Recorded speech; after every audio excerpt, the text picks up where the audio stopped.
morning, Canada. Welcome back to an episode of Question Beer. Welcome back to an episode of Question Beer. Today's November 19th. Holy crap, man. We're almost done the year 2025. And, well, we've got a pretty anticipated run of question periods between now and just under 30 days from now. The sitting calendar shows usually they take a break for Christmas for like a month and a half or almost 2 months. December 12th. So we're in the final stretch right now. We've got basically 4 weeks left, including this week of question period of parliamentary activities. And so it's going to be kind of interesting to see what gets done or what doesn't get done in that time. Sorry, I didn't stream yesterday. I will be very brutally honest. I feel like I've gotten the wind taken completely out of my sails. I really have. I feel like I'm having like a bit of a red pill, black pill kind of moment right now. And I've almost canceled again today because I'm just like not motivated to do this right now. I don't know what it is. I feel like it's a bit of a betrayal from my belief system of the government, right? That's not like the liberal government. It's like the government, like that includes both political parties, all political parties, the left and the right. Don't forget, I come from a military background. And so I'm like, I've always been like preconditioned, like it's in my core root system to be like, the government at the end of the day will probably do the right thing. I've been like fighting that for like very long, right? And I obviously don't feel that way day to day right now. But when you see things like a process of a budget vote where you see something where it's like, okay, so you got half of the politicians say they want it and the other just about half say they don't want it. And they put on like a whole performance, theatrical performance to make it seem like they were really opposing, but not opposing. Like it was close, but it wasn't close. It's kind of weird. It's like the best example I can give is you're bored at work and you're just waiting for the clock to run out and your boss looks over at you. So you just pretend to be doing work. And then your boss looks away and you go back to twiddling your thumbs or playing solitaire or having a cigarette or doing whatever the hell it is that you were doing. That's what I feel like Canadian politics truly is becoming. And it's sad. It's really sad. And it's taking the wind straight out of my fucking sails. I didn't feel like streaming question period yesterday. I didn't feel like streaming question period today. I would rather literally do anything but this. And people have asked me so long, how do you stream question period? How do you listen to it? It's nonsense. How do you listen to it? I've always had like a bit of a disassociation from the actual events. Like I can watch it and I can be angry, but like it doesn't hurt me on like a deeper level. Like it's not superficial hurt and definitely not superficial outrage, but there's like, what the fuck is going on? And then turn all the cameras off and it's like, holy crap. Okay, well, I have to be able to move on with my day, right? And I don't feel that yet with what I've seen. I just feel like a bunch of lies from a party and politicians that I put like a lot of hope and trust in. And that sucks. That sucks when you feel like you're kind of betrayed by a political party that you've put your faith in. So I'm not saying I'm like not pro-conservative. I have conservative values. I think I'm just going back to like my roots before I even ever did politics, of just not having a political home. I never really voted, never talked about politics. I didn't give a shit about politics. I just lived my life. And it's hard to go back to that once you've been privy to politics. Once you break that window, once you cross into that door of seeing what kind of happens with politics, I think it's always more difficult to unsee it, right? Ignorance is quite literally bliss. And I was definitely ignorant and it was definitely bliss for a very, very long time. And now I can't unsee it. Like the cost of food, like I'm always going to be able to see the cost of food is probably because of a political party and something going on, right? Oh yeah. So I can't go backwards. But in order to get the wind back in my sails, I have to be true to myself. And I can't just shill blindly for a political party because of we got to get the libs out. Like I think I'm done with that. I did that with Justin Trudeau. I tried doing that with this new round, and it's not that I'm pro Carney. Certainly, I don't like what the Liberals are doing right now, but I'm not like blindly just agreeing with everything the Conservative Party is doing. And that's kind of where I'm at right now. Is I think the criticism for politicians, it doesn't just end with the Liberals. I think it extends to all politicians. At least that's the direction I'm taking it forward. So trying to reinvent myself or rediscover myself and be true to my beliefs. I don't want to cherry pick criticism. I certainly don't want to bash a party that also doesn't even have power.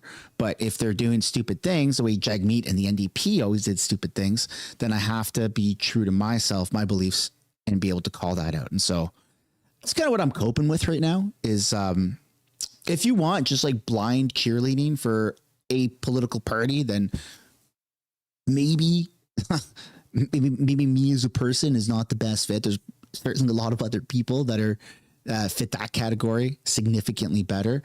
I think that I'm just in a space now where when I see politicians that are being paid from my taxes, from your taxes, and they're not doing their freaking job, they're not doing what we're paying them to do, and they're actually being very disingenuous, and they're lying, and they're manipulating us, and they're trying to gaslight us, no matter the political stripe, I have to be true to myself and call that shit out. And if that offends anybody, I'm not saying it to please anybody. I'm just speaking what I see as the truth. And blindly cheering for any political party, not my thing. So I'm not left. I'm not right. I'm not far left. I'm certainly not far right. I'm just myself navigating politics for me and what's best for my family. And when I see bullshit, no matter who it is, no matter what political affiliation it is, I'm going to call it out, because that's essentially why I even started making political videos to begin with. So with all that being said, welcome back to the channel. Welcome back to another video. Before we get into it, I do want to encourage y'all to hit the like button and subscribe if you haven't yet already. And we're going to get into some goodies here. I've got a clip pulled up for Mark Carney going to the United Arab Emirates. Mark Carney is trying to get more investments from the United Arab Emirates into Canada, because we all know that that's where our priorities are. Kind of weird. Let's have a look. CTV's News political commentator Scott Reid is joining me now with more on this. Good morning to you, Scott. So talk to us about Carney's pitch there in the UAE. What do you think he'll be saying? Well, United Arab Emirates is the land of sovereign wealth funds. We are talking about trillions of dollars that they like to invest in big scale projects. So think energy, think infrastructure, think about the kinds of projects that Mark Carney has been championing since he became prime minister. So that's going to be his pitch. He's going to basically say, you've got lots of money. You want to put it into large scale projects. You have not found those in Canada before. You will find them now. Let's shake hands and get that money to our shores. That's going to be the pitch, and I suspect he's going to find some receptive audiences there. How significant could UAE investment be for Canada? It very significant, because the amount of wealth that exists there, and they are large investors, and they do like to invest in the kinds of projects that we're talking about. I mean, twin that with the other news we're hearing about today, the possibility that there will be a major pipeline, possibly some sort of memorandum of understanding with the federal government, British Columbia, Alberta. What if you get a major project that takes it to the North Shore of British Columbia? That's the kind of project that those sovereign wealth funds in the UAE would look at hungrily and say, well, we could put some investment capital behind that. So it could be very significant. And it diversifies our sources of income, and it diversifies our relationships around the world, so that we're not just, again, so dependent on the United States, which, as we've come to see, is a little less reliable than we had once imagined. Yes, that could be an understatement. So this is a prime minister who has done a lot of international travel. How could this trip fit into Mark Carney's broader foreign policy plan? I think this could be the meat in the sandwich that he's been looking for. A lot of these trips have been about establishing relationships, trying to indicate that there is a new and different government that there is an ambition in Canada with the new government to build large-scale energy and infrastructure projects, I think we might see actual agreements signed in this case. I think you might see handshakes, more like what we saw in Malaysia, where a deal was concluded on trade. Here, I think you might see an investment pact signed. Maybe even there will be some details about specific projects. I don't know if it'll go that far, but I do think you're going to see more than just a happy handshake and a lot of smiles. I suspect that Carney will be able to say, I actually came away with something in my fist for Canada this time. And lastly, human rights advocates critical of this visit because of the UAE's role in Sudan. How could this reflect on the Prime Minister? Well, it's a challenge. He's going to get asked about it. He's going to get challenged about it. And, 2, 3, 4 years ago, we were talking about friendshoring. That was all the rage when it came to international trade and, working with countries that were democratic, that were like ours in terms of values, that had similar points of view with respect to human rights. And this is a variance from that. We've gone from friendshoring to anyone shoring. Why? Again, the answer is Donald Trump. If he's going to turn away the United States from Canada, if it is no longer going to be a reliable partner for investment and for trade, then we must look elsewhere. And that means we may not be able to pick our dance partners quite as carefully as we could in the past. Scott Reed for us this morning. Scott, thanks so much. It's always dating back to Trump. It's so weird. Trump is such a bad guy that Canada would rather work with countries that endorse and that promote slavery. It's super bizarre. It's super, super bizarre. Anyways, Canada's lost its moral compass under the I don't even call it the threat, the pressure that Donald Trump has seemingly been putting on Canada. It's now made Canadian government lose its entire moral compass, standing up and against, like, the United Arab Emirates. They don't give a fuck about climate change, and Canada's like, we got to change everything. You are a horrible person unless you subscribe to our climate change agenda. But Trump is also hurting us so badly, so we're going to go and do business with people that are literally hold the opposite values that what we're trying to push in Canada. It's bizarre. It's double talk. It's hypocrisy. It's borderline retardation. I don't know. I'm at a loss for words. That's not the only video, though, that's going to leave me at a loss for words. This one right here that CBC put out. This is a weird propaganda video that talks about how the U.S. is starving for Canadian travelers. Okay. And this is on CBC's website or their channel. And they got almost 500,000 views in a day. Okay. This is weird. I don't think that Canada's approach should be focusing on how we are hurting other countries by boycotting them. That's a weird approach. Instead, if Canada is doing so good, why aren't we talking about how good we are doing? Why are we talking about the dent that we're putting apparently into the American economy by not traveling there, by boycotting their products and whatever? What's the purpose of that? Well, I can sum it up. Propaganda, because that's not normal behavior.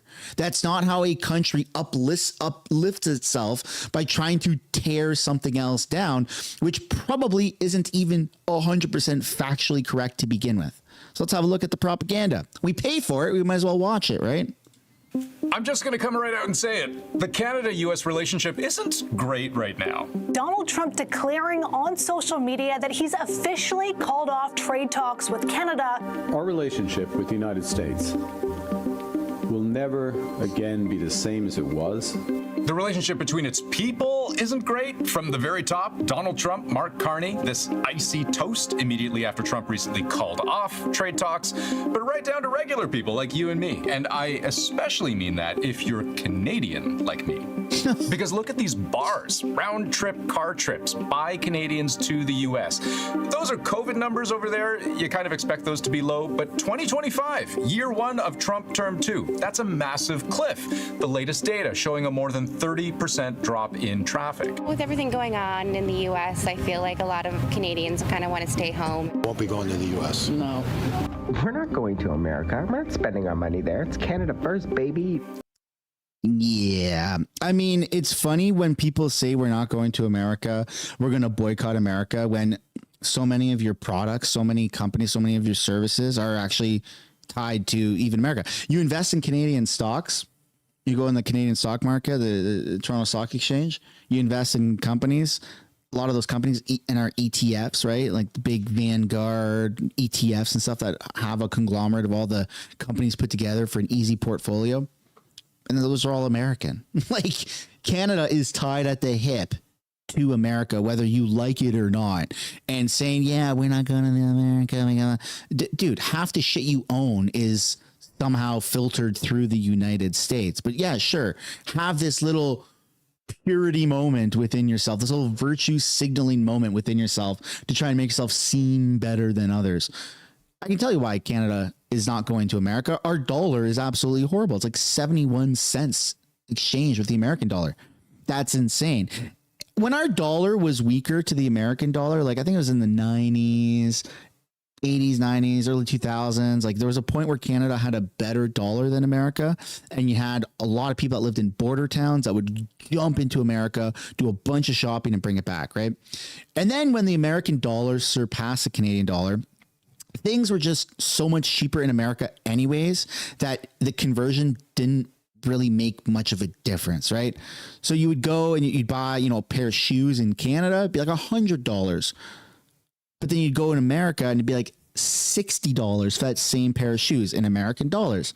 But with a weaker Canadian dollar, instead of it being $60, you're now paying $65 or $70 or $80 Canadian for that shoe in America. Still worth it. But right now it's not, because our shoe, let's say that $100 shoe is $100. In America, it's also $100. So you go to America, you buy that product, you're paying $135 for that same product when you could have gotten Canada for $100. So it's not necessarily about the fact that our politicians have been encouraging a massive nationwide boycott of America. It's also the fact that most people can't afford it. Like, it's so damn expensive. Every tally and projection I've seen for 2025 is that the U.S. economy will lose billions of dollars in tourist revenue. And what's more, the fundamental way we see travel here in Canada, is that something we do down south or within our own borders? That's been upended. Let me show you how, and the way that's making some Americans real worried.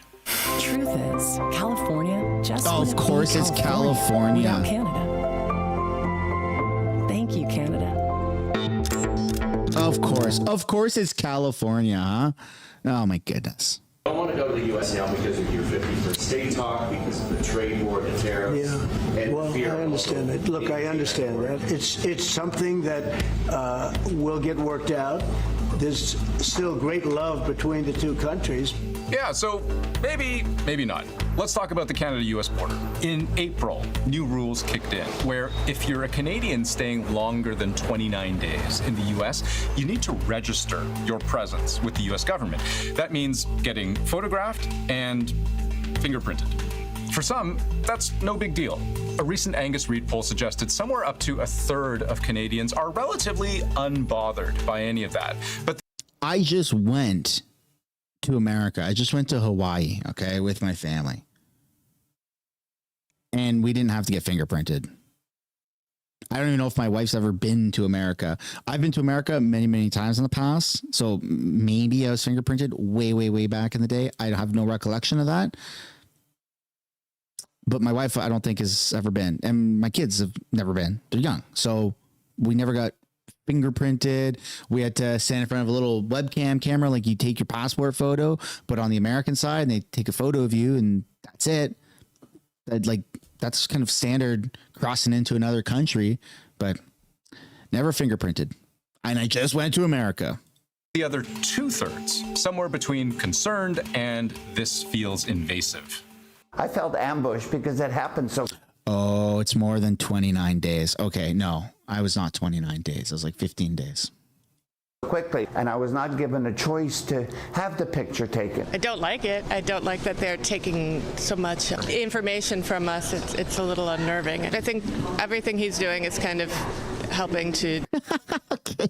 She has an Apple Watch on her wrist, which literally is an American company that tracks her heart rate, her everything. tracks her moves. She probably has her wallet connected to her Apple Watch so that she can double tap the side of the watch and pull up her credit cards, probably pull up her driver's license, probably pull up her health card. But yeah, sure, America protecting their security and taking your fingerprints is now the catalyst of too much? Give me a break. You're all in on the ecosystem. You have a freaking Apple Watch on your phone. Oh my goodness, man. She's already waved away all of her privacy and data with this watch, which I'm not saying like be against that. That's fine. I have an Apple Watch. I know what I signed up for, but I wouldn't complain that America fingerprinted me while wearing an Apple Watch. Like, that's just, I don't know, man. That's kind of weird. Decrease travel from and to the United States. I think it is significant. You've got people that are regular travelers saying that this is a big deal to them. They feel concerned. If you're already feeling some anxiety about crossing over the border, this isn't going to help that. You know, having to be fingerprinted and put into a registry is not likely to make people more likely to want to travel there. So check out the latest travel data we're getting from both sides of the border. This line here, those are Canadian round-trip car trips to the U.S. for all of last year, month by month. But here's what 2025 looked like, starting in January with Trump's inaugural take on Canada. Canada should be a 51st state. Canada's a very bad abuser. Canada's been ripping us off for a long time. Without the U.S., Canada really doesn't have a country. Year over year, we've now seen 10 straight months of decline, totaling millions fewer trips to the U.S. in 2025 alone. Because of Trump, I'm not going to travel to the States. It's going to be a while before we ever decide to do anything in the U.S. And it's not just the land border Canadians are staying away from. Air travel is the same way. This first line, Canadian return trips from the U.S. by plane for all of 2024. And then you see in 2025, January to October. Yeah, I mean, they're not even mentioning the dollar, right? I booked my trip to Hawaii, I think in like 2024, and it was very, very expensive. Like the first day that I was in Hawaii, we paid for groceries and we got like 4 or 5 of the brown paper bags filled with groceries. And in Canada, that would have been expensive. It probably would have been like $450. It was $465 American. Like, we're not talking steaks and like a bunch of meats either. It was like the basics, right? Some fruit, some veggies, some kid snacks, stuff like that. Maybe a rotisserie chicken. And it was $465 or something American, right? It's insane how expensive it is. That's not because of tariffs. That's not because of, well, whatever. Maybe it is because of tariffs.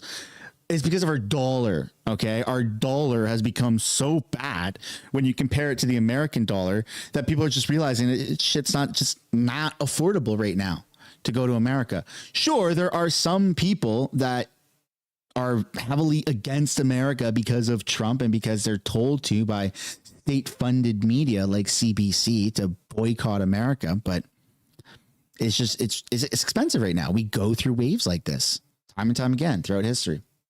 Props, once again, in every single month. Travel to and from the U.S. clearly down year over year. And mind you, this is at a time when Canadian travel overseas is consistently up year over year. So this is a costly problem for America. The latest projection from the U.S. Travel Association is that their economy will be down nearly $6 billion in tourist revenue compared to last year, driven primarily by the fact that so many Canadians just aren't coming.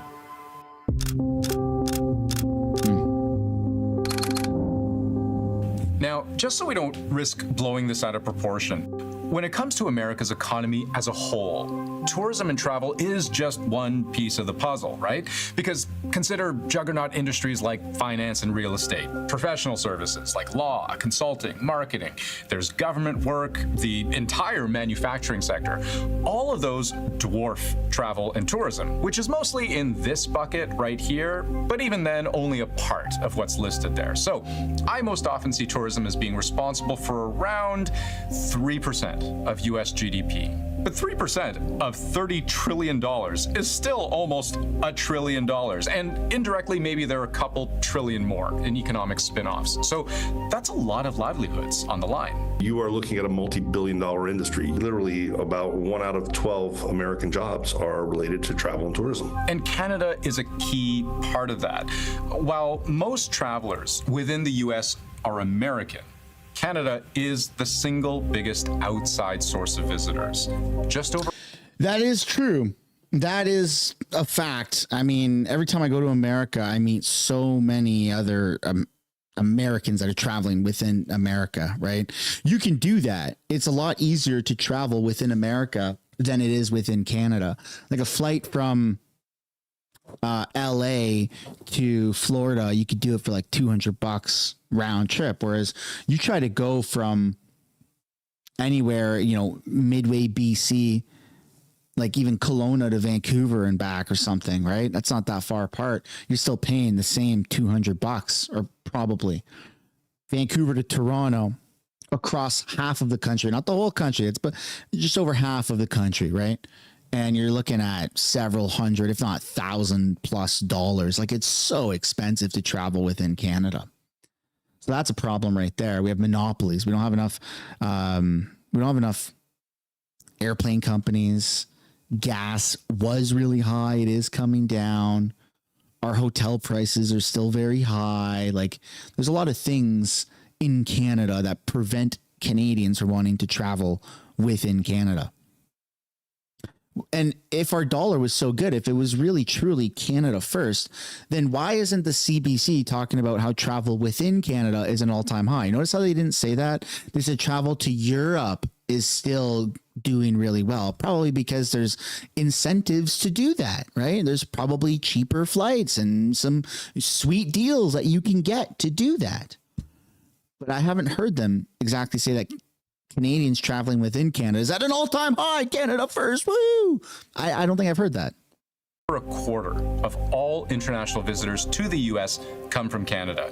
Together with Mexico, that's more travel to the U.S. than all other countries combined. It's our largest international market. You're not just talking about, you know, an on-the-surface economic impact loss of visitor spending. You're talking lost tax revenue to the states and communities. You're also looking at job losses potentially, especially in our border communities. There's a lot of jobs dependent upon that cross-border tourism. But the projection down the road from the U.S. Travel Association that even with big draws like the FIFA World Cup and America 250 celebrations next year, Canadian travel won't recover to pre-COVID or even pre-Trump levels for another 5 years.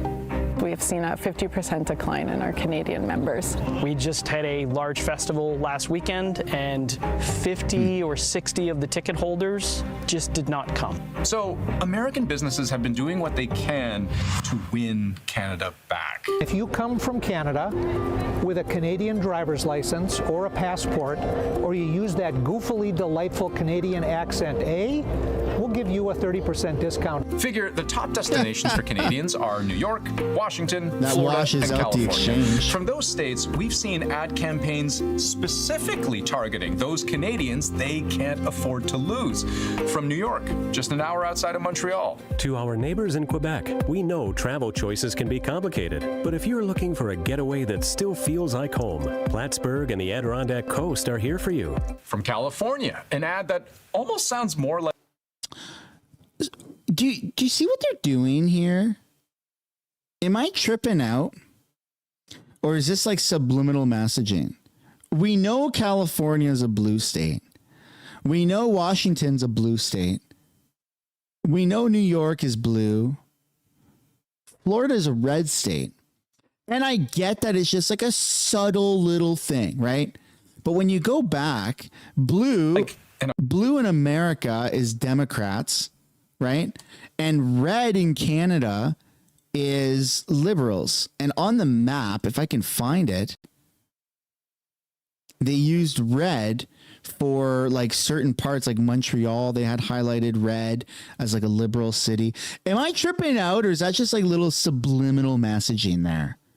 Because last time I checked, Florida is not a blue state. I get that it's just, you know, it's just an animation, but That little subtleties just chips away a little bit. Just chips away a little bit.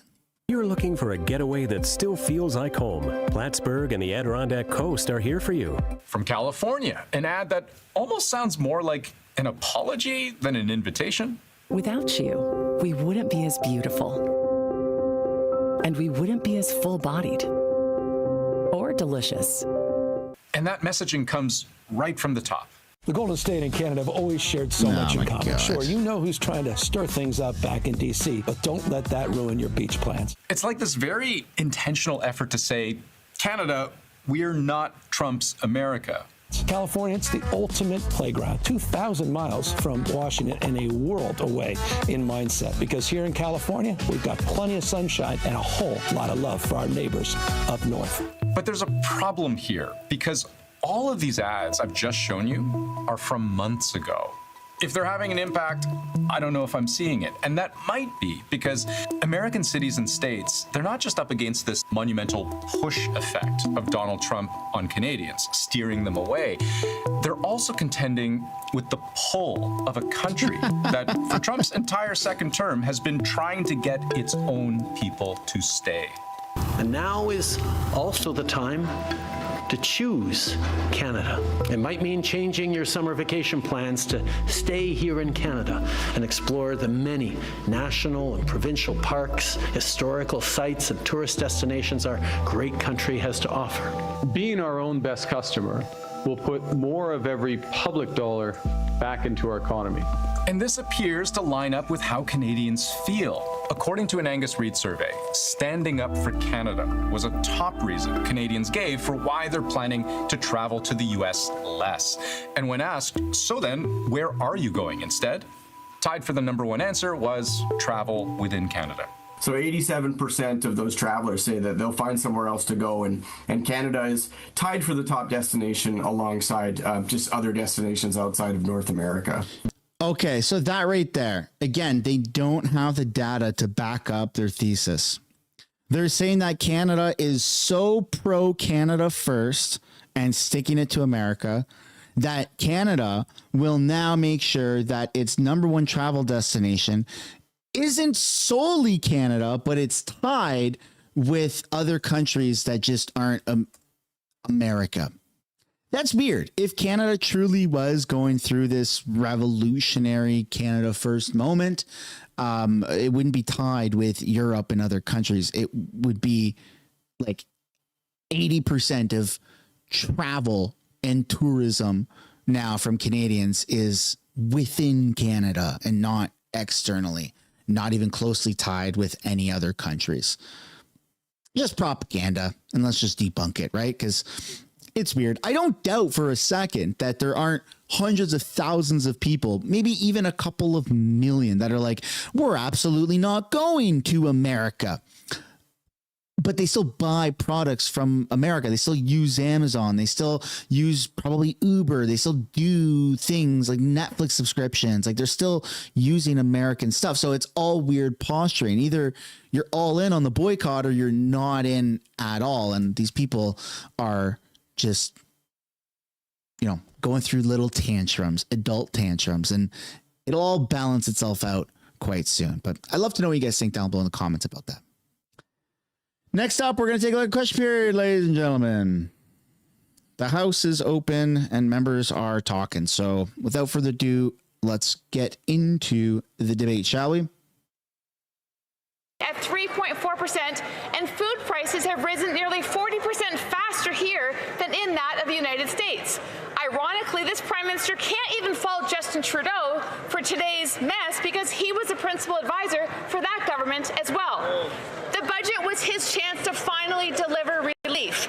Instead of responsible fiscal planning, we have creative accounting that piles on staggering intergenerational debt with no credible path to balance. Mr. Speaker, this budget was built on hubris, not humility, and Conservatives will continue to fight every step of the way to continue to build confidence and bring forward policies that will deliver a future that Canadians can actually.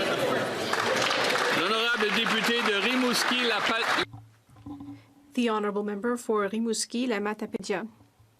Mr. Speaker, today I rise to pay tribute to the exceptional career of Quebec's Chief Scientific Officer, Monsieur Rémy Quirion, who will be retiring next spring.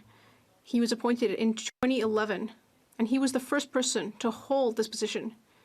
He created the general guidelines that created his credibility both in Quebec and abroad. He brought people together, and he created long-lasting links between research, education, innovation, and public policy. Ministers and governments changed, but he was always faithful to his fundamental principles, which was that we should make decisions based on data, science, and the search for truth. We hope that he will have a wonderful retirement. And we hope that his legacy will inspire future generations. And we also hope that our public policy will remain anchored in the values that he cares about, curiosity and scientific rigor. On behalf of the Bloc Québécois, thank you so much, Rémy Quirion.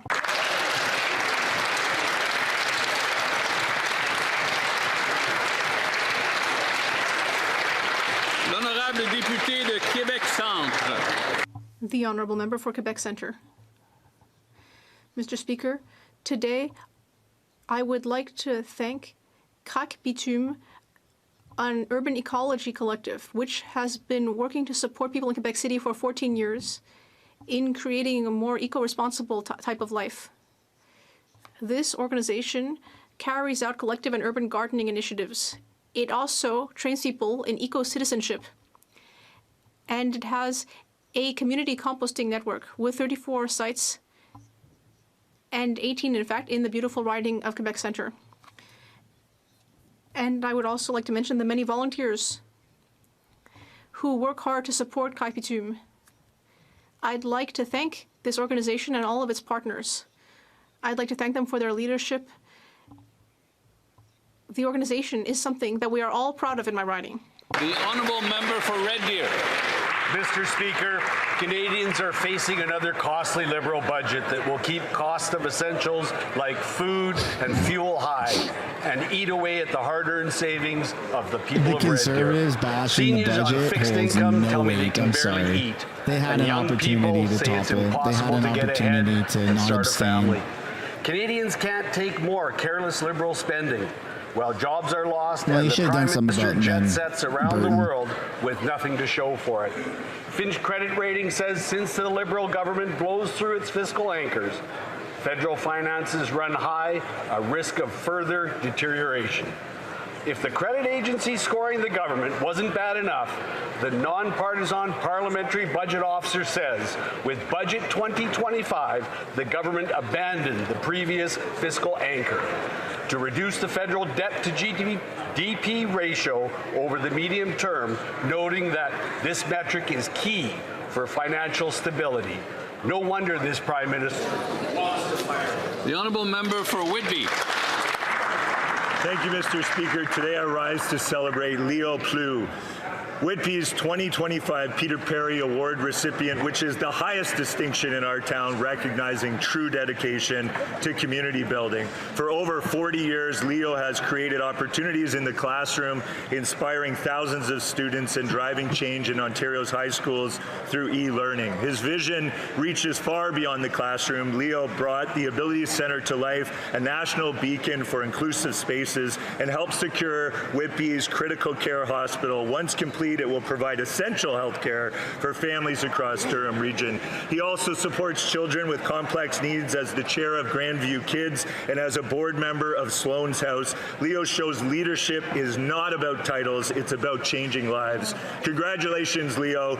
You make us all proud and you make Canada stronger. Good job, Leo. The Honourable Member for North Island, Powell River.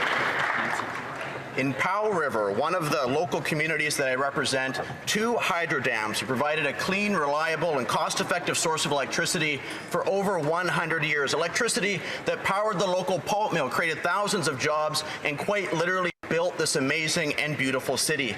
That was until the mill fell into financial trouble and was forced to sell the dam as a distressed asset to guess who? Brookfield, a company that registers its subsidiaries in Bermuda and has avoided paying more than $6 billion in Canadian taxes. And now we find out they want to use this amazing asset not to create Canadian jobs, not to power Canadian homes, but to export all of the electricity to the United States with no benefit to the people of Powell River, BC, or Canada. But to export this power, they need a permit from this federal government, which is why today I am imploring them as the local elected representative that this application is denied and we get back to putting the interests of Canada and the Canadian people first, not foreign-owned corporations. The honourable member for Pierre. Mr. Speaker, in February 2023, this House voted unanimously to welcome and resettle 10,000 deeply vulnerable Uyghur.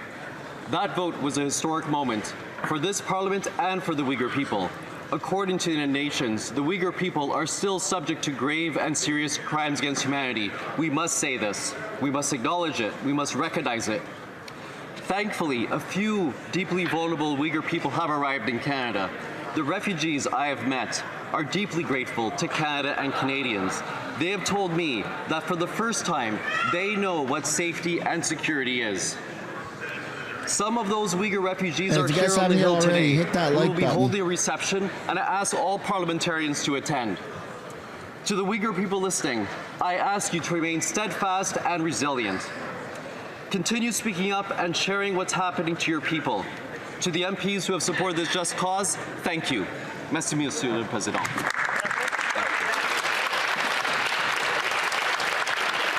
The honourable member for Okanagan Lake West, South Kelowna. This is called the House of Commons for a reason. It was created to serve the common people, not jet-setting elites. Yet this Prime Minister didn't get the memo. How else do you explain a leader who spends more time in the air than in this chamber? He even puts Justin Trudeau to shame. In 2022, the Prime Minister flew just over 127,000 kilometers in 10 months, roughly 3 times around the Earth. This Prime Minister, in just 8 months, 28 trips, 153,000 kilometers, enough to circle the globe nearly 4 times. That's almost an entire month away from Canadians. And what do we have to show for it? No softwood lumber. Excuse me, SO31s are not meant to be heckled. So the honourable member from the top. Mr. Speaker, this is called the House of Commons for a reason. It was created to serve the common people, not jet-setting elites. Yet this Prime Minister didn't get the memo. How else do you explain a leader who spends more time in the air than in this chamber? He even puts Justin Trudeau to shame. In 2022, Prime Minister Trudeau flew over 127,000 kilometers in 10 months, roughly 3 times around the Earth. And this Prime Minister, in just 8 months, 28 trips, 153,000 kilometers, enough to circle the globe nearly 4 times. That's almost a whole month, Mr. Speaker, away from Canadians. And what do we have to show for it? No softwood lumber deal, no relief for steel, auto, or aluminum, no progress on Chinese tariffs for canola or our seafood harvester. Even India slapped new duties on us, but nothing but photo ops, fancy meetings, and hollow letters of intent. Every time it's wheels up, Canadians are left with higher costs and no results. Mr. Speaker, this is the House of Commons, where leaders should be accountable. Canadians deserve a Prime Minister that delivers, not just simply racks up the air miles. There you go. Finally got through the speech. The honourable member for Etobicoke Centre. Mr. Speaker, I rise to commemorate the 92nd anniversary of the famine genocide in Ukraine known as the Holodomor, when Joseph Stalin closed Ukraine's borders and confiscated all food to destroy a Ukrainian population opposed to his rule. 19 people per minute, 1,200 per hour, and 28,000 per day were dying of famine at the height of the Holodomor. The world was silent, and millions died as a result. My grandmother Olena was a survivor of the Holodomor, and she once told me she hoped that the victims of the Holodomor would not only be remembered, but that they would be honored. Honoring them, she said, meant not just remembering them or commemorating, but taking the steps to ensure that a crime like this never happens again. Right now, in Russian-occupied Ukraine, it is happening again. Russia is killing civilians, Russia is deporting children, and much more. The only way to stop this is for the world to provide Ukraine with the support it needs so that it can liberate all of its people, so that it can decisively Nothing win says the war. Canada If we do first, this, like then giving we will more to truly Ukraine. do what my grandmother would have asked if she were here today. We will remember the victims, we will commemorate the victims, and we will honor them. Вічна їм пам'ять. Slava Ukraini, I mean Canada first.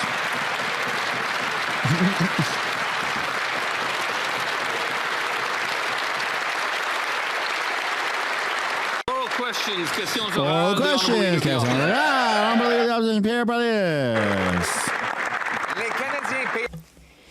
Canadians are paying the price for this Prime Minister. Grocery and housing costs have ballooned, but this Prime Minister is making things even worse with his budget, which doubled Justin Trudeau's deficit. Supported. This is the highest deficit in Canadian history. Outside of the COVID pandemic, the deficit is $16 billion higher than what he promised during the election. And for what? To 2 weeks finance ago, a Pierre had the bureaucracy that opportunity to grew side with the by Bloc and the 80% NDP to since the topple the Liberals government. took office 10 years ago. Now, the government House Leader says that this will have minimal impact on democracy. Why do Canadians have to pay for all this? The Honourable Minister of Industry. Thank you, Mr. Speaker. Clearly, the Leader of the Opposition did not read the budget. Had he read the budget, he would see that currently we are bringing down operating costs, government operating costs. If he hasn't read the budget, that would explain why he voted against it. Or maybe he's just operating in bad faith. He's against jobs we're trying to create from coast to coast to coast. We're trying to invest in defense. He's against it. He's against us investing more in health. He's against investments all throughout the country in mining projects, electricity projects, energy projects. So basically, what it comes down to is that he's against growth, Mr. Speaker. The Prime Minister is once again playing his games. He is going on yet another trip. We want some results for his 20 international trips. He has covered 150,000 kilometers in his travels. That's the equivalent of circling the globe 4 times. What have all these meetings led to? American tariffs have increased. Indian tariffs have increased on our peas. China has increased tariffs on our farmers and fish harvesters. It would be better for our economy if the Prime Minister were to hide under a rock rather than to continue his meetings. Can the Minister tell us one tariff the Prime Minister has managed to have reduced? Mr. Speaker, the only person hiding under a rock right now is the Leader of the Opposition when he has to face his caucus. So that's one thing. Next, the Leader of the Opposition, what he wants is for the Canadian economy to remain dependent on the American economy. I think that's his strategy. He might not be saying that out loud to Canadians, but here on this side of the House, our strategy is to diversify our markets. We are trying to create jobs. So that's why the Prime Minister is traveling to countries like Europe, Asia, the UAE, the Gulf states, and it's all leading to good news. Canadians are paying the price for this Prime Minister through record high grocery and housing cost inflation, but he wants them to pay even more. He's doubled Justin Trudeau's deficit, the biggest deficit in Canadian history outside of COVID, $16 billion bigger than he promised, shattering his other promise to reduce the debt to GDP ratio. And the bureaucracy is taking the lion's share, 80% more costly when these Liberals took office. The Liberal House Leader said just yesterday there will only be minimal reductions in the bureaucracy. Why must starving Canadians pay to feed this bureaucracy rather than feeding their families? The Honourable Minister of Jobs and Families. Mr. Speaker, you know what helps families is good-paying jobs. And that's why we have had such a tremendous response to this budget, including from the building trades unions, Mr. Speaker, who said that they're grateful to all parliamentarians who supported the federal budget and acted in the best interests of Canadians. So I guess that doesn't include the Conservatives who voted against those very Canadians they say they stand up for. Well, they didn't really fully vote against it. They abstained a couple of votes and strategically waited for the votes to go through before Inter popped out behind the curtain. Of the more than 20 international trips, the 150,000 kilometers, enough to circle the globe 4 times. It would be great if he were actually getting something done. But he met with the Americans. They doubled tariffs on our products. He met with the Chinese. They hit us with new tariffs on our farmers and fish harvesters. He met with the Indians. They've hit us with new tariffs on Canadian peas. The British are still blocking our beef. Can the Prime Minister give us even one example of a tariff that his international meetings have succeeded in reducing? The Honourable Minister of International Trade. The opposition has been in this House for more than 20 years with not much to show. Here's what we've accomplished in the last few months in trade. We've signed new trade deals with Ecuador, with Indonesia. We advanced trade discussions with ASEAN, Philippines, Thailand, wrapping up. again, it was a bit too noisy. Could the honourable minister continue, please? We've signed new trade deals with Ecuador, Indonesia. We're advancing trade negotiations with ASEAN, Philippines, Thailand, wrapping up a FIFA with the UAE. We have legislation before this House to expand our trade ties with the UK. Together, these countries represent 750 million potential consumers. While the Prime Minister is opening doors for workers and businesses, the other side is focused on shutting them shut. Thank you, Mr. Speaker. Honourable Leader of the Opposition. All that adds up to not a single tariff reduced in the Prime Minister's 8 months of traveling the globe.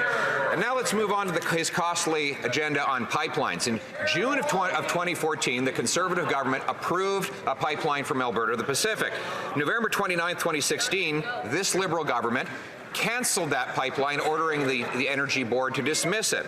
March 27, 2021, this current Liberal Prime Minister said that he supported cancelling the pipeline. Will the Prime Minister admit that he was wrong, that his Liberal government was wrong, and the Conservatives were right? We need a pipe to the Pacific now. The Honourable Minister of Natural Resources. Mr. Speaker, the Prime Minister and the Premier have publicly stated they're having productive discussions on advancing an MOU between Canada and Alberta. They have each stated those discussions are premised on building a pathways decarbonization project, strengthening the industrial carbon price, and receiving support from affected First Nations and jurisdictions. When the Prime Minister and the Premier are ready to make an announcement, they will to all Canadians. The Honourable Leader of the Opposition. Well, we're hoping the Prime Minister will announce that he was wrong and that the Liberal government was wrong to kill the Northern Gateway pipeline that had been approved back in 2014. 9 years have since been lost after the Liberal government blocked it. However, they also put in a ban on shipping Canadian energy off the northwest coast of BC. So if there's a pipeline, while the Liberal ban remains in place, it would have to be a pipeline to nowhere. So will the Prime Minister admit that the Liberal government was wrong to ban Canadian energy shipping and scrap the ban so that we can pipe our product over to Asia? The Honourable Government House Leader. Mr. Speaker, in those long, barren Harper years where this member was a minister, the only pipeline that got built was the pipeline full of hot air that led to nothing, not a single energy exporting tidewater piece of energy infrastructure was ever constructed under a Conservative government. We've built one. You just heard the minister talking about a process on another. Mr. Speaker, you want to vote for energy security, you want to vote for energy exports, you want to vote for major projects and opportunity in this country, you should cast a Liberal vote.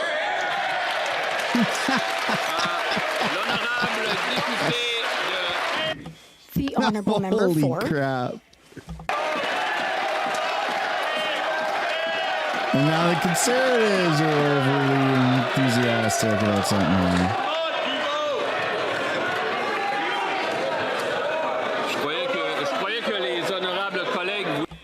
I thought that our honourable colleagues wanted to finish on time today. I don't know whether that will be possible.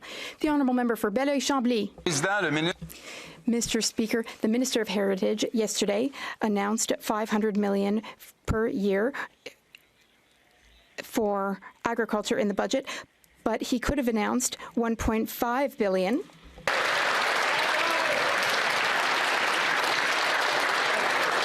L'honorable député de Belleuil-Chambly.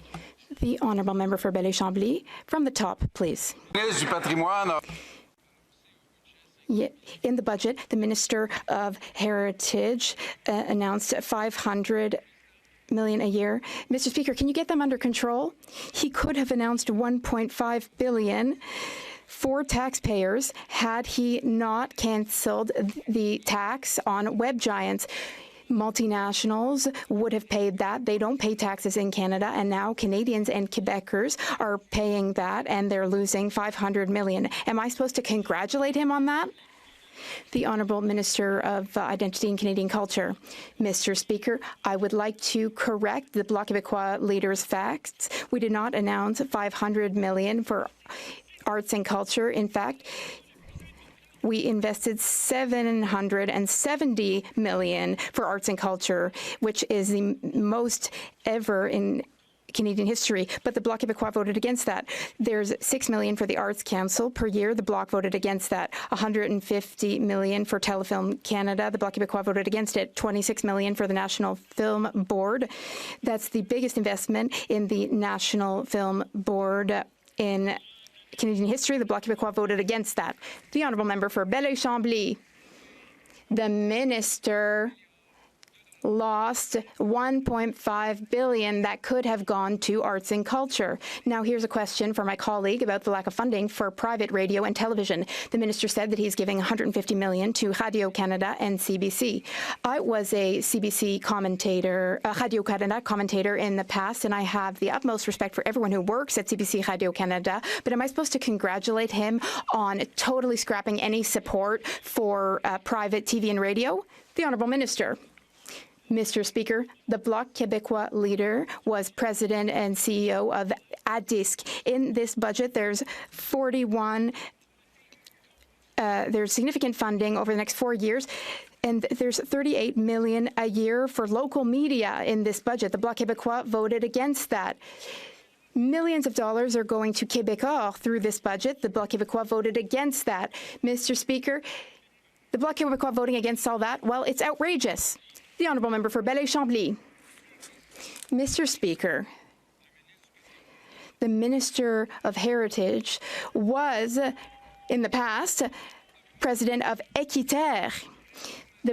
The minister doesn't seem to understand how major this crisis is, because this is about independence and the French language.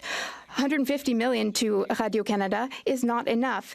Private TV and radio stations are essential. These outlets feel that the government does not care about them and has totally abandoned them. Is the government purposely trying to put an end to private media? And should Quebecers congratulate the government for this? The Honourable Minister. Mr. Speaker, I encourage the Bloc Québécois leader to read the Radio-Canada annual report and strategic plans.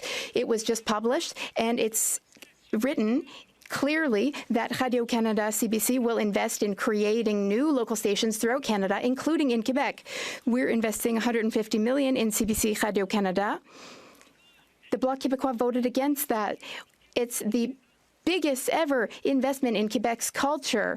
The Bloc Québécois' stance on this is outrageous. The Honourable Member for Louis Saint Laurent, Aquill-Rack. Mr. Speaker, the new Prime Minister's budget, this Liberal budget, is a credit card budget. The deficit is $80 billion. That's $16 billion more than he promised during the election. Mr. Speaker, we don't need an Oxford degree, a doctorate, to know that a deficit is a bill that we will pass on to our children, grandchildren, and great-grandchildren. What's more, the rating agency Fitch has issued a warning. They say federal finances are at a high risk of further deterioration. When will this government wake up and take real positive action to responsibly handle the situation? The Honourable Parliamentary Secretary for Nature. Mr. Speaker, I'm surprised to hear my colleague rail against our budget. Our budget, I'd like to address it from my perspective as a woman. Across the way, when they talk about women, they talk about women as victims. They're victims in their personal lives, victims of violence. They also refer to women as victims who lack access to certain things. Well, in my view, this budget will help women regain their buying power. They'll be able to buy groceries, for instance. They will have help getting good jobs through our economic diversification. We are supporting women in all kinds of ways through this budget. The Honourable Member for Louis Saint Laurent, Aquill-Rack. Mr. Speaker, get this. This Prime Minister's spending is even more excessive than Justin Trudeau's. We really need to fix this issue. Somebody said on March 11th, 2015, balancing the budget is a way to ensure our state's credibility and financial stability. Do you know who said that in 2015? The current Parliamentary Secretary for Finance, Mr. Speaker, because he balanced budgets in Quebec. And as a Quebecer, I'm very happy that he did that. But currently, I'm wondering, why didn't he advise the Prime Minister that he should balance our books?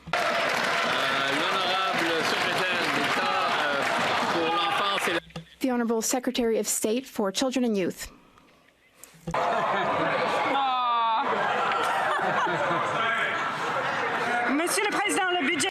Mr. Speaker, Budget 2025 meets the moment. We're investing to help build strong families and communities throughout Canada. These investments will create jobs and careers for young people and will also protect support measures to help families grow and be stronger. We have a plan to build, strengthen, and enhance Canada, and it's really disgraceful that the members across the way voted against our budget. Speaker, this Prime Minister's costly credit card budget piles today's reckless spending onto tomorrow's taxpayers. Credit card agency Fitch says that the Liberals repeatedly blow past their own fiscal anchors, putting our credit rating at risk. Even the Parliamentary Budget Officer is sounding the alarm on this financial mess. How many more warnings will it take for this Prime Minister to rein in his out-of-control spending? The Honourable Secretary of State for Financial Institutions. Mr. Speaker, trusting advice from the Conservative leader on this budget is like trusting a weatherman's forecast who lives inside a snow globe. Mr. Speaker, on this side of the House, we are standing with Canada. People from Carleton knew it, Progressive Conservatives leaders knew it, and Canadians knew it. It's time for the Conservatives to get real about this budget, support us building the strongest economy in the G7. Thank you, Mr. Speaker. The Honourable Member for Edmonton Gateway. Mr. Speaker, the fact is, Canadians are putting nearly 50% more of their expenses on credit cards than they did in 2015. Monthly food bank visits have smashed all-time records with 2 million Canadians a month visiting the food bank. Families that used to once donate to the food bank are now standing in line waiting for help. This Liberal government has made everything more expensive. When will this Prime Minister stop his out-of-control spending, which makes everything more unaffordable for Canadians? The Honourable Secretary of State. Mr. Speaker, last election, NDP supporters, Green supporters, and so many Progressive Conservatives stood with us to form a new party, to form a bold vision for this country. Mr. Speaker, we went from coast to coast to coast. We listened to Canadians. We came forth with a transformational budget that will build our economy in the strongest economy in the G7. It's time for the members opposite to stop the rhetoric, stop the slogan, stand with us, build a strong economy. Thank you, Mr. Speaker. The Honourable Member for Aurora Oak Ridges, Richmond Hill. Mr. Speaker, the Prime Minister's costly credit card budget loads today's reckless spending onto tomorrow's taxpayers. After 10 years of these tired Liberals, Canadians are putting nearly 50% more of their expenses on their credit cards since 2015. The Parliamentary Fiscal Watchdog is ringing the alarm bells, saying, with Budget 2025, the government abandoned the previous fiscal anchor to reduce the federal debt-to-GDP ratio over the medium term. No wonder the costly Prime Minister wants to fire him. How many more fiscal watchdog reports is it going to take, Mr. Speaker, for this Prime Minister to rein in his costly credit card spending? The Honourable Parliamentary Secretary. Mr. Speaker, let me talk about the people in my riding, like seniors who are benefiting from this budget. When I talk to them, I hear about dental care and them saving $800 a year. I hear about our New Horizons program for seniors, supporting projects that affect seniors' quality of life. I hear about $5 billion going to healthcare and hospital infrastructure in this budget. And most importantly, I hear about a Health Heroes tax credit benefiting PSWs who are the heart and soul of care in our communities. But don't take my word for it, Mr. Speaker. SEIU Healthcare President Tyler Downey says we're putting more money directly into the pockets of PSWs will support retention and strengthen care. The Honourable Member for Aurora Oak Ridges, Richmond Hill. Mr. Speaker, in one costly budget, these high-spending liberals have managed to max out our great-grandchildren's credit cards. The Parliamentary Fiscal Watchdog isn't the only one ringing alarm bells, Mr. Speaker. Fitch Credit Ratings, the agency that gives the government its credit score, says that since the Liberal government frequently blows through its fiscal anchors, federal finances run a high risk of further deterioration. Fitch is concerned The Parliamentary Fiscal Watchdog is sounding the alarm. How many more fiscal watchdog reports is it going to take for this Prime Minister to rein in his costly credit card spending? The Honourable Parliamentary Secretary. Well, Mr. Speaker, let me keep going. Let me talk about the youth in Toronto St. Paul's, because this side of the House knows that our economic future depends on them. That's why we're saying whatever your ambition is to Canada's youth, whether it's to shape the future of AI, whether it's to join the Climate Corps, whether it's to make a great Canadian film, whether it's to study higher education or work in the skilled trades, this budget is helping young Canadians from their first summer job all the way through that career-starting, lifelong career that they're going to have. Don't take my word for it. Let's talk about the YMCA, who says that paid skilled training in this budget is going to strengthen resilience in our... The Honourable Member for Chicoutimi-Le-Fjord.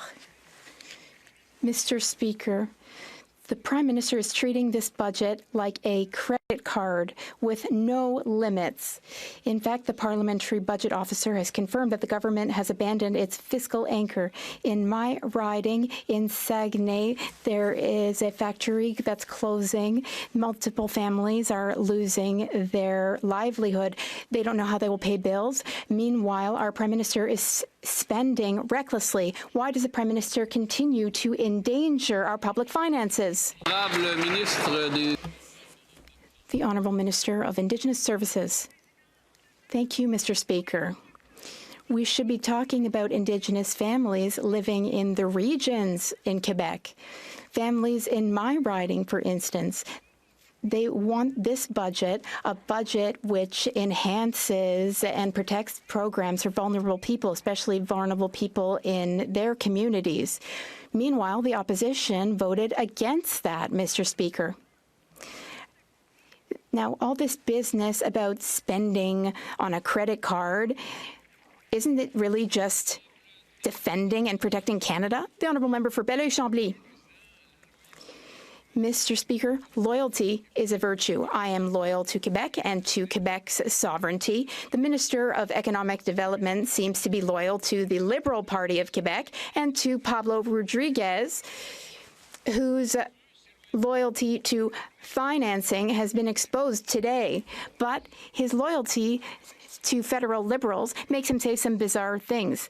Can he explain to us how a hypothetical possible Quebec currency would put us in Donald Trump's hands? The Honourable Minister of Industry. Thank you, Mr. Speaker. Listen,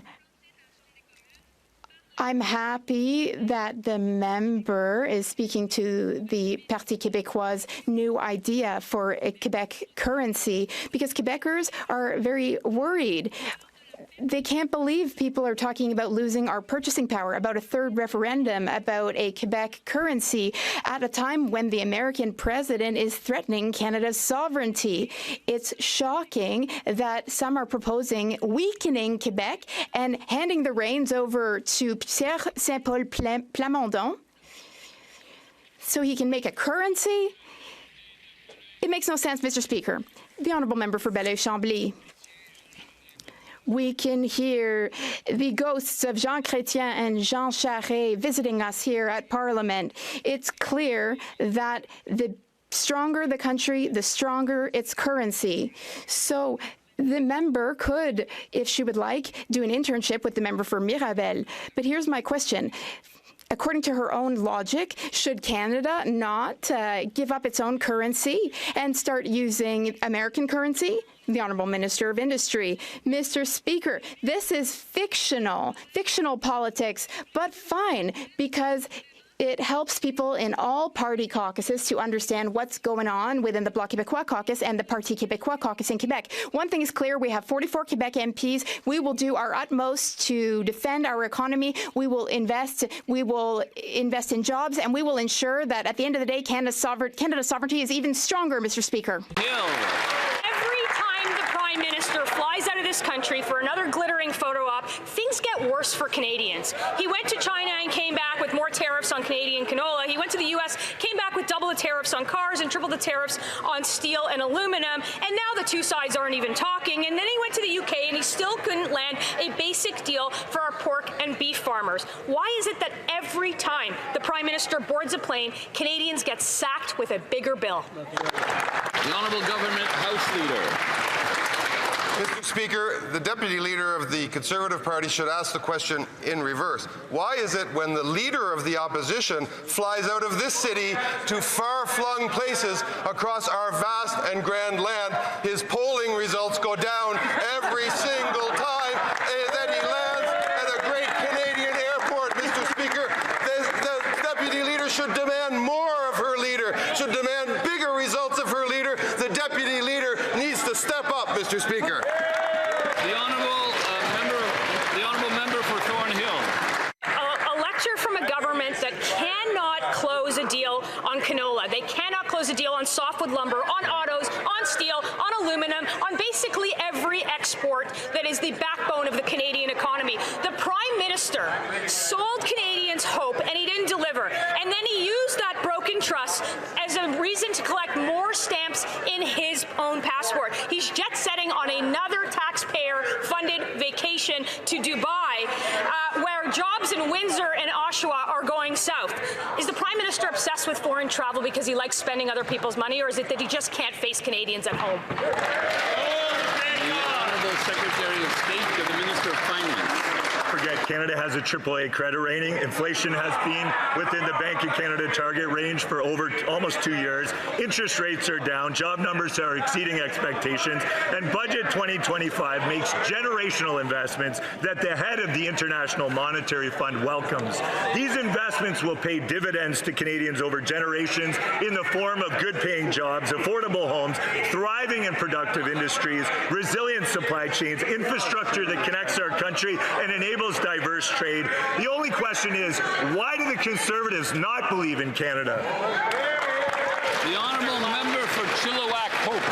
In just 8 months, this Prime Minister has flown the friendly skies nearly 70 times on 28 different trips and burned through enough jet fuel to fly the equivalent of 4 times around the Earth. Wow. And what does he have to show for all of his gallivanting around in a private jet? Just expensive photo ops, empty announcements, and no real results for Canadian workers. Not only have these trips failed to get the deals he promised, but tariffs and costs for Canadians seem to go higher each time he takes off. Why doesn't the Prime Minister stop his flights of fancy and start making life more affordable for Canadians here at home? The Honourable Minister for Artificial Intelligence and Digital Innovation. Mr. Speaker, instead of talking down the economy, why don't they join us and build this economy up? Look, let's see what we can agree on.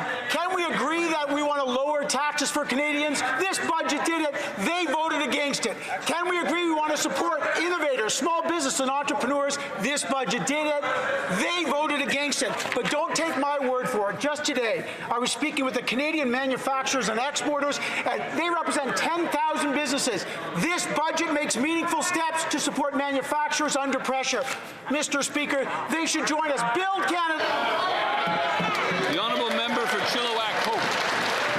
Well, Mr. Speaker, while fancy art dealers and high-flying people like the Prime Minister are living their best life, here on the ground a record number of Canadians are using the food bank and struggling to heat their homes. They don't get to leave their troubles behind by jumping on a private jet. These swanky trips have done nothing for the tens of thousands of steel, auto, and softwood lumber workers who have lost their jobs and the millions more who are living with uncertainty due to the Prime Minister's broken promises on tariffs. Why doesn't the Prime Minister spend less time on fancy travel and more time focusing on making life more affordable for Canadians? The Honourable Minister of Jobs and Family.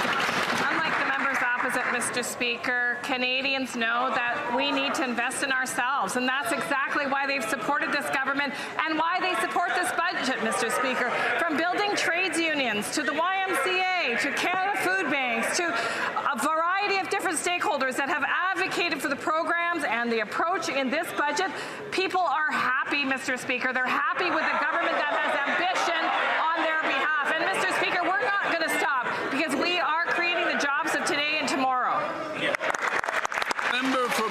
Boucher. Mr. Speaker, all this Prime Minister has achieved is higher air miles, higher altitudes, and higher tariffs. With 28 trips and enough kilometers traveled to circle the Earth 4 times, Canadians expect more than just photo ops on hollow letters of intent. When he traveled to China, Canadians got higher tariffs. When he traveled to India, Canadians got higher tariffs. When he traveled to Washington, Canadians got higher tariffs. Why are Canadian families paying the price with higher tariffs for this Prime Minister to jet around the globe for photo ops and deals for Brookfield? The Honourable Secretary of State for Northern and Arctic Affairs. Thank you, Mr. Speaker. This member is from Manitoba, and we need to recognize that Manitobans want to vote for this budget. That's right. That's right. They want the Port of Churchill. They want us to build and protect and empower the North. This is the first time that we're seeing the type of investments that we've seen in generations. So I encourage this member to get on board and vote for us to ensure that we have the National School Food Program to make it permanent. So thank you for the question. The Honourable Member for Davenport. Mr. Speaker, this week this House reiterated its confidence in our government and in Budget 2025. Indeed, Budget 2025 is an expression of confidence in Canada. In the face of uncertainty, Canadians are going to build the future we want for ourselves. That includes our new Buy Canadian policy, which is strengthening our economy by prioritizing Canadian-made steel, aluminum, and softwood lumber, supporting local jobs, protecting industries impacted by international tariffs, and reinforcing our commitment to stable supply chains. Can the Secretary of State speak to the broad support of this Buy Canadian? Secretary of State for Financial Institutions. I want to thank the member for their question. The Buy Canadian policy outlined in Budget 2025 will leverage every public dollar to strengthen Canada's economy and create jobs. Don't take my word for it. Ask the members for Chicoutimi, Jonquière, and Lac-Saint-Jean. They all joined our government in announcing and applauding this policy last week, only to vote against it a few days later. Canadians notice, Mr. Speaker. Well, that side of the House is putting partisan politics above results. We're building the strongest economy in the G7. The Honourable Member for Lévis-Lotbinière. Mr. Speaker, the Prime Minister is behaving like a real tourist. In his first 8 months as Prime Minister, he's made 28 trips, enough kilometers to circle the globe 4 times in his private jet. Yet there are no deals, no concrete results, just good intentions and photo ops at the taxpayers' expense. Mr. Speaker, why is it that every time the Prime Minister gets on a plane to meet with foreign leaders, Canadians have to pay even higher tariffs?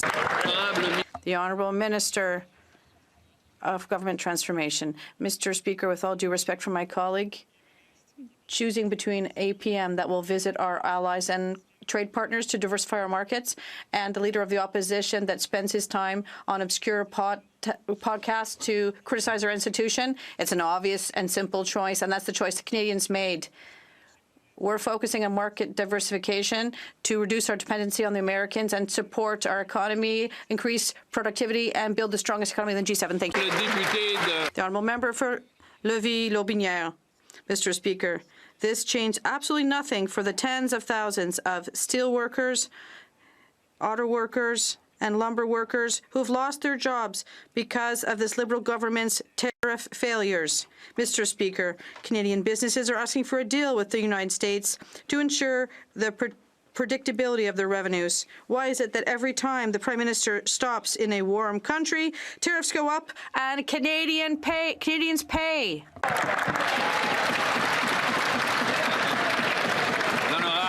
The Honourable Minister of Industry. Mr. Speaker, we've seen better from that colleague. Well, as you know, my colleague should spend more time with people in the automotive sector and in the forestry sector, and more time with the people in the steel and aluminum sector, because what they're asking for us is to open up international markets and decrease our dependency on U.S. markets, like my Quebec colleague mentioned, because It is really important so we can export our aluminum and forestry products and steel to Europe and to Asia, and that's exactly what the Prime Minister is doing. For Fort McMurray Cold Lake.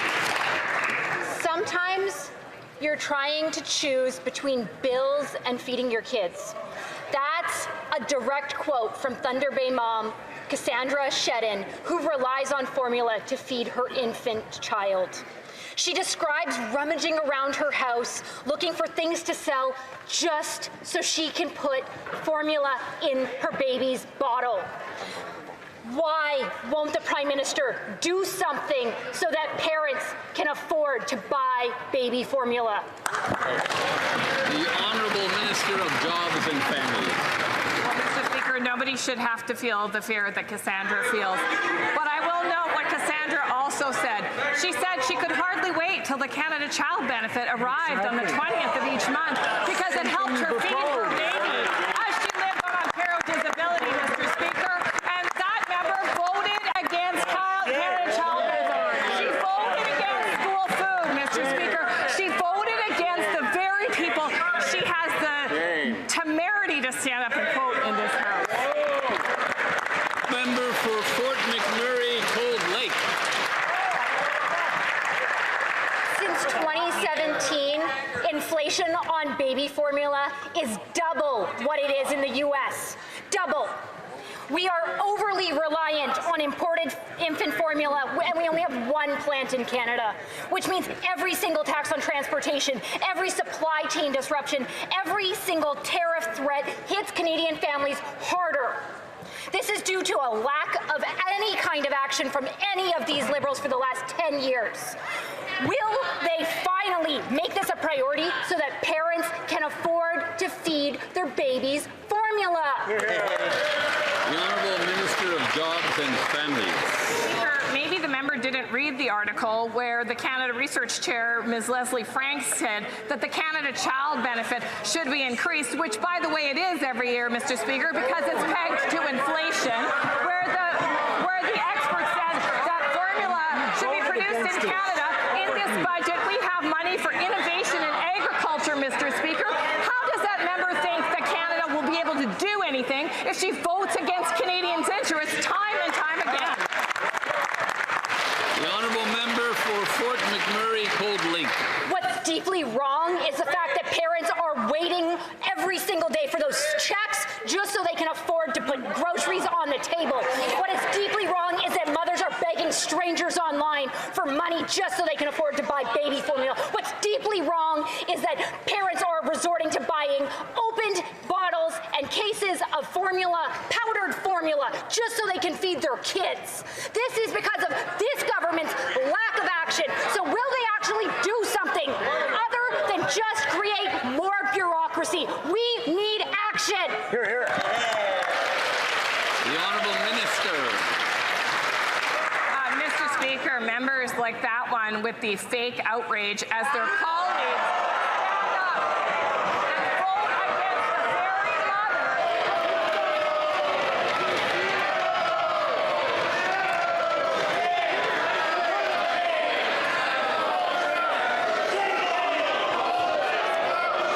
My jaw just hit the floor. The Honourable Minister. Just the other day, the member from Bowmanville, Ottawa North, suggested that hungry children should go without because parents should be able to afford to feed their kids. Well, you know what, Mr. Speaker, I have a newsflash. Single mothers like I were in my day needed all the help we could get, and that's what we do for moms every single day in this house. The Honourable Member for Lethbridge.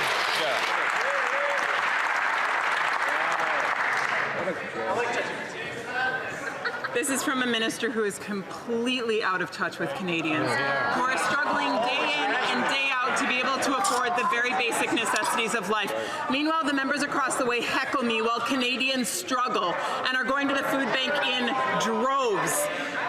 That is because of this government's mismanagement, and they can do something about it. And one of the things that they can do about it is actually scrapping the fuel tax, which would bring down the cost of groceries. Why is this government hell-bent on keeping the fuel tax and making sure that Canadians cannot afford basic necessities? Member opposite fails to acknowledge is that she voted against every measure that helps single mothers right now, every single day, whether it's fees reduced by early learning and childcare, Also a fair point. access to dental care for children that don't have dental care benefits, whether it's fighting against school food, Mr. Speaker. These conservatives stand up. They say they feel the pain of moms, especially single moms, but when push comes to shove, they vote against them time and again. A lot of people support kids eating at school, but it just sucks that programs Canadians can be provided for. we're going into debt for that. Most good countries around the world have a national food program. Japan has one and it's phenomenal. It feeds 99% of the kids. Did you know that? Japan's school food program, but parents pay up to $2 per meal.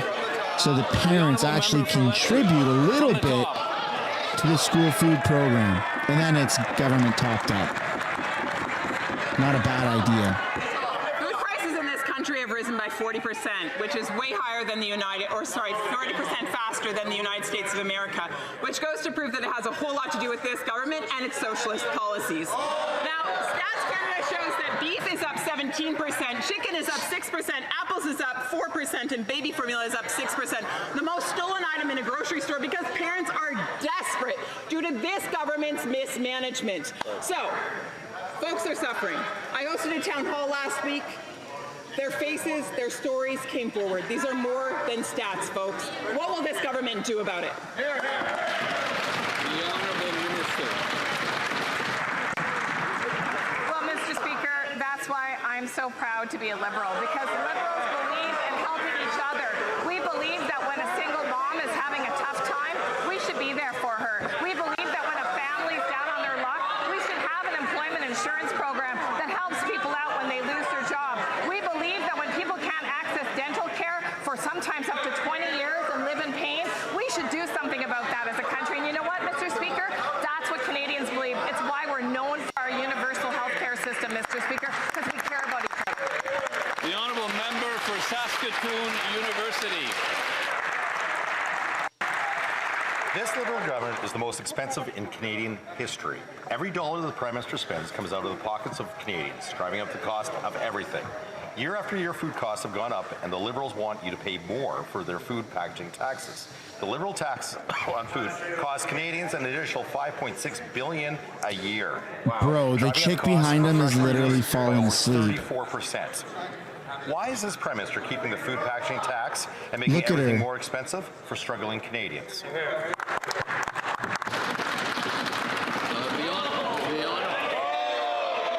We have to go back and watch that.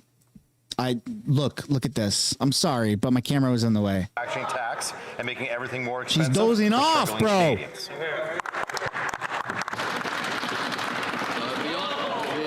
Wake the fuck up, conservatives. Do your job. Colleagues.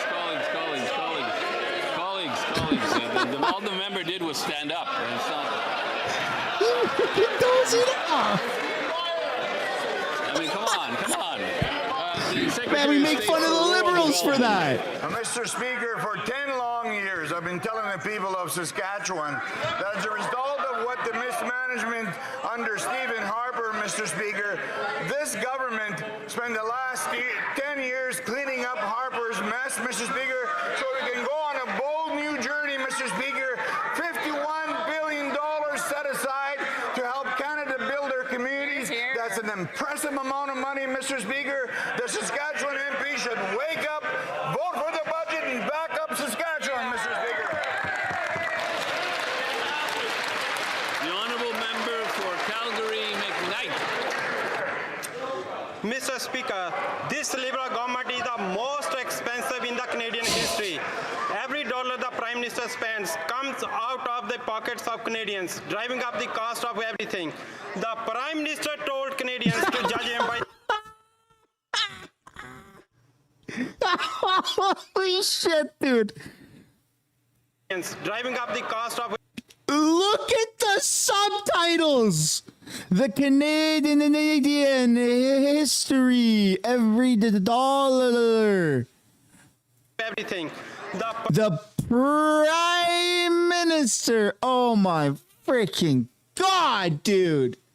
This is the Conservative Party. Prime Minister told Canadians to judge him by the prices they see at the grocery stores. But now, the industrial carbon tax has caused food prices in Canada to rise nearly 40% faster than in the US. Why is the Prime Minister increasing the industrial carbon tax and making food more expensive? Thank you. The Honourable Minister for Women and Gender Equality. Mr. Speaker, in Budget 2025, we are making generational investments to build Canada strong. Again, we've cut taxes for 22 million Canadians. This is making sure we put more money back into their pockets, and we're also supporting our young people. We've created new pathways to support them. This is 175,000 jobs for young people through the Canada Summer Jobs, the Student Work Placement Program. We are empowering youth to gain the skills that they need. Mr. Speaker, we're going to continue to build Canada strong and support our youth in this country. Honourable Member for Richmond East Steveston. Mr. Speaker, last spring, my hometown of Richmond voted for a government that would develop clean, reliable electricity to power our economy. In British Columbia, the North Coast Transmission Line has just been referred to the Major Projects Office. It will twin key transmission corridors, reinforce BC's clean grid in the Northwest, and support industry while connecting communities. Can the Minister explain how this project will support BC jobs and lower emissions while helping Canada realize its potential as a critical mineral producer and clean energy superpower? Honourable Minister of Natural Resources. Mr. Speaker, the North Coast Transmission Line is exactly the kind of enabling infrastructure Canada needs to get to net zero, to become a clean energy superpower, and to diversify our exports. Once in operation, it is suspected to support thousands of direct jobs and help avoid up to 3 million tons of carbon emissions every year. By unlocking our vast natural resources and powering new industries with low carbon electricity, we're giving workers and communities what they want, Mr. Speaker. The Honourable Member for Abbotsford South Langley. Mr. Speaker, yesterday Abbotsford residents woke to news of yet another shooting linked to extortion in our communities. Far too many families and businesses across the region have been affected. Under Liberal soft on crime policies, extortion has risen over 500% in BC alone. And in my community, 100 shootings linked to extortion. Why do the Liberals block our request for an emergency debate? And when will this Prime Minister finally get serious about extortion? Here, here. The Secretary of State for Combating Crime. Thank you, Mr. Speaker. First of all, the Liberals didn't block any kind of debate. Mr. Speaker, you're well aware you held that ruling yesterday yourself. And the second thing, the best thing to stop extortions is deterrence, Mr. Speaker. If the criminals knew that they would be caught, they would not be involved in such crimes, Mr. Speaker. And one way to deter criminals is to make sure that we give police the tools that they need to be able to catch them. We have brought lawful access measures, Mr. Speaker, in C2 in this House, and guess who's blocking them? The Conservatives are, Mr. Speaker. They will not allow the police to have the tools they need to catch these criminals. The Honourable Member for Kamloops, Thompson, Nicola. Since these Liberals took power, extortion is up 330% in Canada. There have been 100 reported extortions already in Surrey, Abbotsford, and Delta. The Prime Minister recently visited British Columbia, and he said nothing about this pressing problem. So the question is this: why are these Liberals allowing extortions to run rampant, whether it be in Calgary, Windsor, Surrey, or Brampton? Why? Government House Leader. Mr. Speaker, this House has before it measures contained in Bill C2 that would give the police long-requested abilities to prevent and to catch extortionists and criminals in our country. The Conservatives, and the Conservatives alone, stood in the way of those particular measures and demanded their removal from C2. That member needs to talk to his whip, talk to his leader, get out of the way of law enforcement, stop extortion in this country. That member needs to stand for law and order. The Honourable Member for Kamloops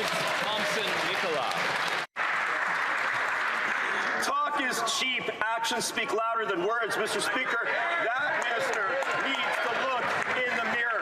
That member, Mr. Speaker, voted against a Conservative bill to put extortionists in jail. That member voted for house arrest for people who do extortion with a firearm. That member voted to repeal mandatory jail time for extortion with a firearm. Talk about being out of touch. Talk about missing the boat on justice, Mr. Speaker. When will they get on board and tackle extortion across this country? When? The Honourable Minister of Public Safety. Mr. Speaker, our government is taking real action to stop those who commit extortion. Mr. Speaker, the Conservatives, on the other hand, have failed to make sure that these measures, like lawful access, a measure that every single law enforcement agency, every single police association have been asking for. They've been asking the Conservative Party to step up and to ensure that Bill C2 is passed with lawful access. I urge the member opposite, who's my critic, to step forward today and to ensure that lawful access becomes law. The Honourable Member for Scarborough-Woburn. Well, thank you very much, Mr. Speaker. Canadians and the great people of Scarborough-Woburn voted for a government to build more homes, and they're looking to their new federal government to lead with real solutions. Could the Minister of Housing and Infrastructure update this House on what concrete steps this government's taking to accelerate the building of affordable homes here in Ontario? Excellent question. The Honourable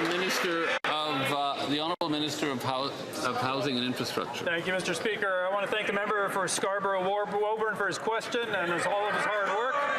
We are committed, Mr. Speaker, to delivering a massive increase in affordable housing, starting in the GTA and all across Canada. Just last week, we made generational investments across the country to create more than 3,000 homes across Canada for Canadians, and that includes over 1,500 homes, much-needed homes in Ontario. Those homes will give local families an opportunity to be more stable, have affordable places to live. It's time to build Canada strong, Mr. Speaker.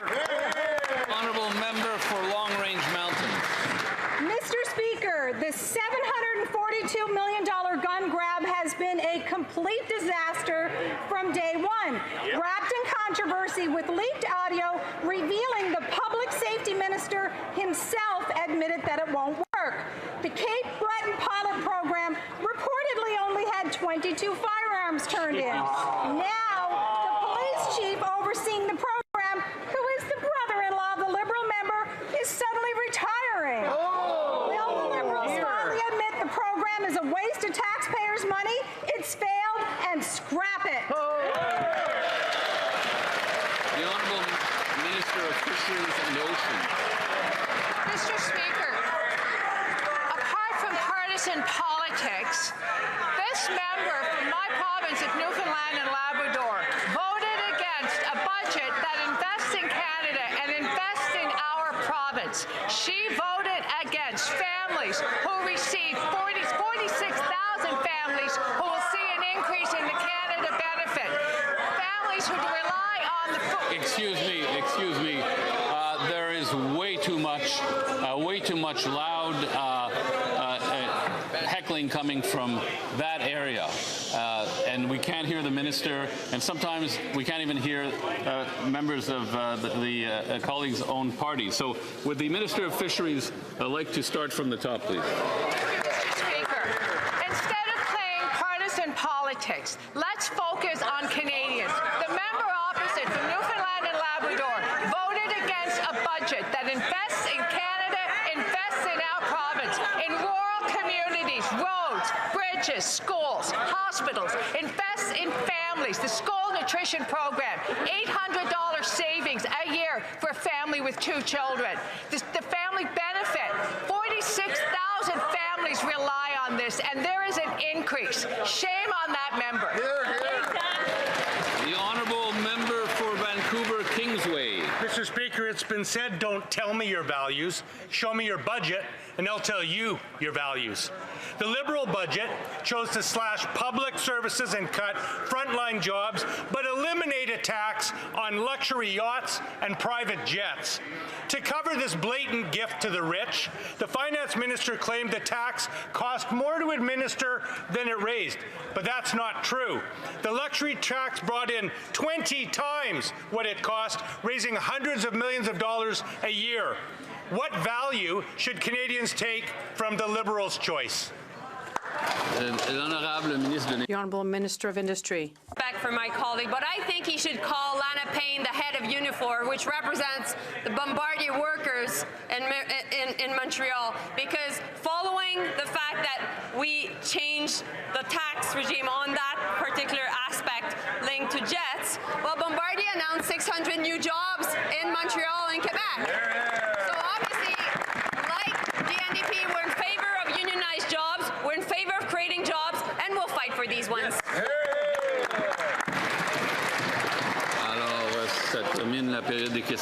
That's all the time there is for oral questions. I wish to. All right. Well, thank fuck that's over. Thanks for watching. See you guys tomorrow, probably, for another shit show charade of questions without answers and double speak and hypocrisy from both sides, it seems. That's it.